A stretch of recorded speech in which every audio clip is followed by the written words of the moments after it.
আমি এখন চাপি খাইয়ে একটু পানি খাইয়ে এই যে দাঁড়ে দাঁড়ে ঘুরিয়ে বেড়াচ্ছি। এখন যে আমি হাঁটবো যে সেই শক্তিটুকু নেই আমার, সেই শক্তিটুকু আমার পড়ে গেছে, সেই শক্তিটুকু আমার পড়ে গেল।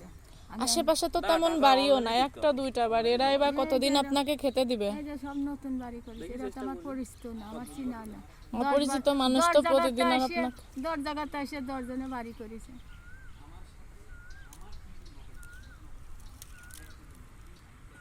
তা দেখি আল্লাহ কি করে। আপনার নাতি আসছিল, আপনার নাতি কি বলে গেছে? আপনাকে বলেনি যে আমার সাথে চলো? বা আমি যাই থাকতে পারতেছি না তো, আমার তো আসতে দেবে না। আমি গিয়েছিলাম মা, আমি গিয়েছিলাম আপনার নাতির শ্বশুর বাড়িতে? হ্যাঁ, শনিবারে গেছিলাম, রবিবারে চলে আসছিলাম। আমার সেখানে যে আমি থাকতে পারতেছি না, কোনো জায়গা যে আমার মন টিকতেছে না মা, আমি কি করে থাকবো বলো?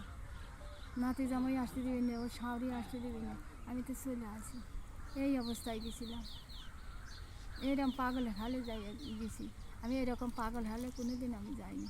আমি আরও মনির দানি সবটা গুছাই। আপনার জন্য তো এটা খুবই লজ্জার, সবাই তো আমার মনির দানি আমি সবটা গুছাই গাছাই নিয়ে টুপলা বাইন্দে তাই আমি গেছি আমার নাতি নিয়ে দিতে।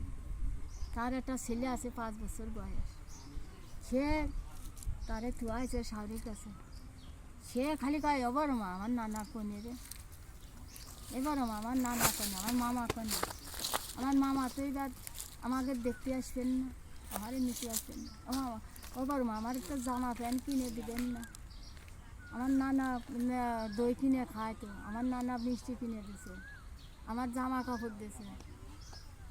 আবার কয়েছে এবার মা নানা করলেও যে